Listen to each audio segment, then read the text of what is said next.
একদা ফজরের সালাতের পরে আল্লাহর নবী আমাদেরকে বলছেন, তোমরা কি গত রাত্রে কোনো স্বপ্নে কিছু দেখেছো? কুল্লান লা, আমরা বললাম জি না, আমরা স্বপ্নে কিছু দেখিনি। তখন আল্লাহ রাসূল নিজে বলছেন, শোনো, ইন্নী রাআইতুল লাইলা তারাজুলাইনি, আমি গত রাত্রে দুইটা লোককে স্বপ্নে দেখলাম। ফাতায়ামি, তারা দুইজন আমার কাছে আসলো। ফাখাযা বিয়াদাইয়া, তারা আমার দুই হাতকে ধরলো, ধরে বাইতুল মুকাদ্দাসের দিকে টেনে নিয়ে যেতে লাগলো। তারা আমার দুই হাত ধরে টেনে নিয়ে যাচ্ছে। যেতে যেতে আমি একটা লোকের পাশে চলে আসলাম। দেখি লোকটা বসে আছে, আর তার পাশে একটা লোক দাঁড়িয়ে আছে। তার হাতে আছে একটা লোহার লাঠি, বাঁকা লাঠি, ফেদ খোলে পিছিয়ে বাঁকা লোহা লাঠি। তার লোহার লাঠি তার মুখে ডান দিকে ঢুকে দিচ্ছে, ওকে চিরে ফেলে পিছন দিকে নিয়ে যাচ্ছে। আবার লাঠিটা বের করে মুখের বাম দিকে লাগিয়ে দিচ্ছে, বাম দিককে চিরে ফেলে পিছন দিকে নিয়ে যাচ্ছে। আবার লাঠিটা বের করে ডান দিকে লাগাচ্ছে। লাঠিটা আনতে না আনতে দেখে ডান দিক ঠিক হয়ে গেছে, আবার চিরে ফেলছে, আবার বাম দিকে লাগাচ্ছে। বারবার এই দৃশ্য। আমি বললাম, মা হাজা, এই কি দৃশ্য? তারা দুজন বললেন, ইনতালেক, চলতে থাকেন।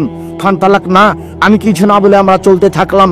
চলতে চলতে চলে আসলাম, দেখি একটা লোক চিঠে শুয়ে আছে, আর একটা লোক পাশে দাঁড়িয়ে আছে, তার হাতে একটা পাথর আছে।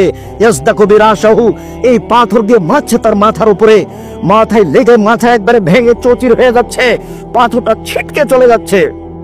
লোকটি পাথরটা আনতে যাচ্ছে, এইখানে আসতে না আসতে দেখে মাথাটা ঠিক হয়ে গেছে। ফাদারা সৌকামা কানা, মাথা যেমন ছিল তেমন হয়ে গেছে। যতবারে মারে দাদা হাল হাজারো, পাথরটা ছিটকে চলে যায়। ফান্তালাকে এলাই হেলে ও আবার পাথর আনতে চাই, দেখে মাথা ঠিক হয়ে গেছে। দৃশ্য দেখে আমি বললাম, মা হাদা, একই দৃশ্য। কালা, তারা দুজন বলেন, ইনতালেক, চলতে থাকেন। ফান তালাক না, কিছু না বলে চলতে থাকলাম। চলতে চলতে ফাতাইনা আলা নাকবিল মিসরি তান্নুরে, একটা গর্তের পাশে চলে আসলাম। দেখি গর্তটা চুলার মতো, তন্দুরি রুটি সিদ্ধ করার জন্য যে চুলা থাকে, সেই চুলা। ফালা হুসাইকুন আসফালাও আছে, তার উপর হচ্ছে সংকীর্ণ, ভিতর হচ্ছে প্রশস্ত। উপর হচ্ছে সংকীর্ণ, ভিতর হচ্ছে প্রশস্ত। তাতাওয়াক্কাদু ফিন নার, তার ভিতরে আগুন দাদা দাদা করে জ্বলছে। যখন আগুন জোরে জ্বলে উঠছে, তখন ভিতরে যা আছে সব উপরে চলে যাচ্ছে, মনে হচ্ছে বের হয়ে পড়ে যাবে। এই যে খামেদাত রাজাউ ফিহা, আগুন যখন একটু কমে যাচ্ছে, সব নিচের দিকে চলে যাচ্ছে। ফিহারে যেমন নেশানো, ওরা দেখি সেখানে নারী পুরুষ উলঙ্গ অবস্থায় জমা ধরে আছে। আর যখন আগুন জোরে জ্বলে উঠছে, নারী পুরুষ একসাথে হয়ে উলঙ্গ অবস্থায় দাদা দাদা করে উপরে চলে যাচ্ছে। আবার যখন আগুন কমে যাচ্ছে, আবার নিচের দিকে চলে যাচ্ছে। আমি বলি, মা, একই দৃশ্য, একই কথা, পুরুষ নারী কেন উলঙ্গ হয়ে একসাথে জমা ধরে আছেন? তারা কেন আগুনে ভাবে জ্বলছে? ঘটনা কি? তখন তারা দুজন বললেন, ইনতালেক, চলতে থাকেন।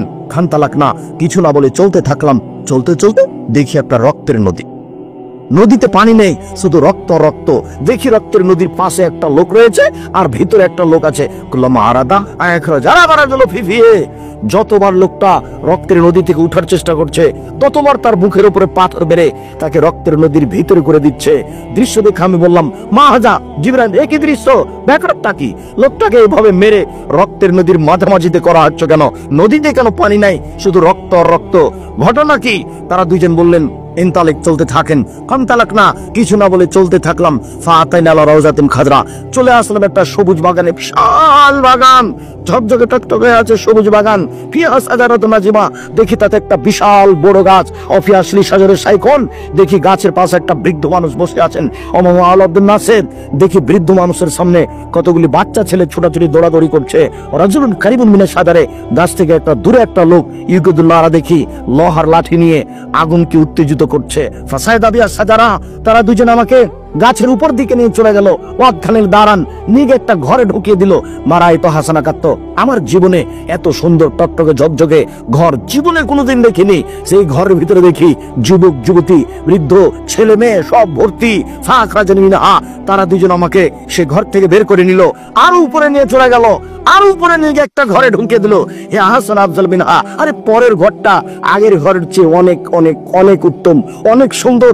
কি আর আমি বিবরণ দিই? আমি দেখি সেখানে যুবক আর বৃদ্ধ মানুষ আছে, মহিলা নেই, ছেলে মেয়ে নেই, এটা দেখতে পাই না। শুধু দেখলাম যুবক আর বৃদ্ধ মানুষ। আমি তাদের দুজনকে বললাম, আখবরিন আমারা, আইতো শোনো, আমি যা কিছু দেখেছি আমাকে বলে দাও, আমি এগুলো কি দেখলাম। তালা নাম, তারা দুজন বলল, জি হ্যাঁ, আপনাকে সব বলে দিচ্ছি। এবার আপনি আরো সতর্কতার সাথে এক খেলে চেয়ে থাকবেন।